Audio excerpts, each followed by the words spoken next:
We had a guest on here, what was that, last week, I think it was? Yeah, it was last week. Yeah, HK Edgerton was here, and he was dressed in a Confederate uniform and had him a Confederate flag and is a big supporter of the Confederacy, and particularly on the part of blacks who fought for the Confederacy. But apparently the KKK is not too happy about that, and HK joins us right now to talk about what happened to him. Explain what happened up in Jacksonville, HK. Well, I went over to the Confederate Soldiers Monument to basically for a photo op, and sitting around that circle were a lot of black folks, and we got engaged in a very tense conversation about those black Confederate soldiers. Many of them didn't agree with what I had to say. Some even claimed that Abraham Lincoln was the first black president. But the Ku Klux Klan showed up. To my surprise, one of the guys I had hugged that had a naval jack turned out to be a Ku Klux Klan member, and I was told that they had come to boycott me or protest my presence there. And all those black folks who weren't agreeing with me turned right on the Ku Klux Klan and said, "You can't be bothering HK. He has every right to carry his flag. Black folks fought for the Confederacy. And first of all, and why do you hate us?" I was happy and proud to see all of a sudden all the kind of things that I was saying. The black folks jumped in the bed, climbed right in the bed with me, and began to defend me and my presence there. And even more so than that, for the first time, I saw them engage with the Ku Klux Klan with at least a dialogue that didn't compose a great deal of cursing and shouting. And I was so very glad they asked that question about why do you hate us, because that question is asked by many blacks, not only to the Ku Klux Klan, but who have had inculcated in their thinking processes that the Christian white folks in the Southland of America, the Judeo-Christian white folks in the Southland of America, hate them.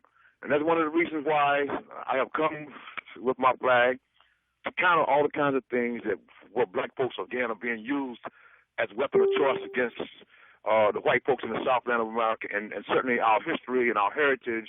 All those monuments represent a great deal of courage and heritage and support given to the Southern Army by black folks. And tell you the truth, I had more fun down there than I had the first day I had a hole-in-one.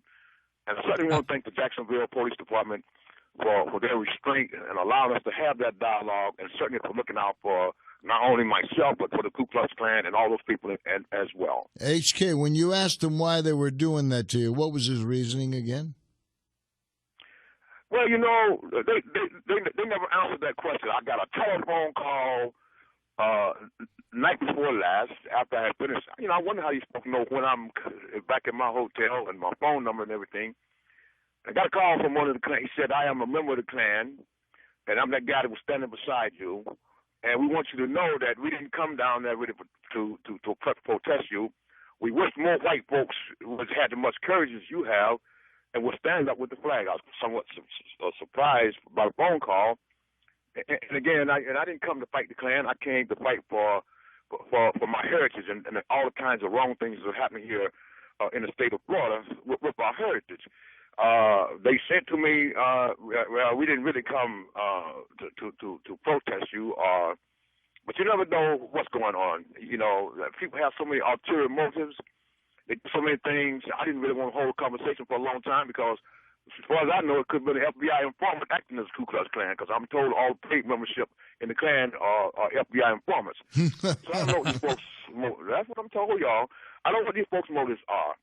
I came here dragging the table of brotherhood to my Southern family, and even a great deal of folks from the North, because I have had the opportunity to speak to a lot of folks who come from the North who are very supportive of the South and don't like what's happening to our monuments, because once you start doing what these folks are doing, dishonoring some very honorable people from the South, like General Kirby Smith, and the next thing will be the Union monuments. And of course, as far as I'm concerned, they can go right on over to the Capitol Mall and take Abraham Lincoln right on down right now.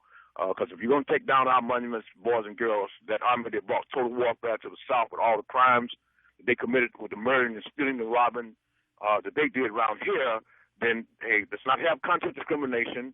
If you're going to take down our money, let's take down yours as well. Yeah, good point. And you had black people who were supporting you, right, HK? Lord have mercy. Let me tell you something. I wish it could have been there. It was the most remarkable thing.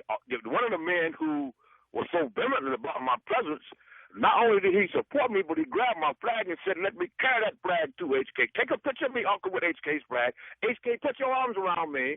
And he would follow me back to my car, the Jacksonville Police Department. That's kind of unusual. Leave, the Ku Klux Klan started following me, and I said, why y'all follow me? And they said to me, well, you can follow us. The Jacksonville Police Department said, no, we ain't going to have that. They followed me back to my car, and the same gentleman, Rock, who was so vehemently opposed to my presence, said, I'm going to follow HK too. Nobody's going to bother him. They did just like their ancestors did. When the chips are down, decent black folks in the Southland of America will come up on the side of the South every time. And I am so sorry that Nikki Haley did what she did in South Carolina with that lie after that young man did what he did. It is such a shame. At the end of the day, black folks and white folks in the Southland of America, we are family. Just like those men and women who stayed at home, protected those plantations, went off to war and fought beside a man that he not only called master, but a man he called family and friend. And all the things these folks have done or try to do to push that asunder, there's a residue left in our bodies that tell us that we are family. Oh. And I was so proud of those black folks. They cheered me when I left that area. They said goodbye. It just made my heart feel real proud because... Well, HK, you're going to have to get on board here sometime and tell us about that hole-in-one you shot, too. I didn't know about that, but HK Edgerton, former NAACP branch president and an advocate of Southern civil rights. And HK, thanks for joining us again on AM Tampa Bay. Thank you, HK.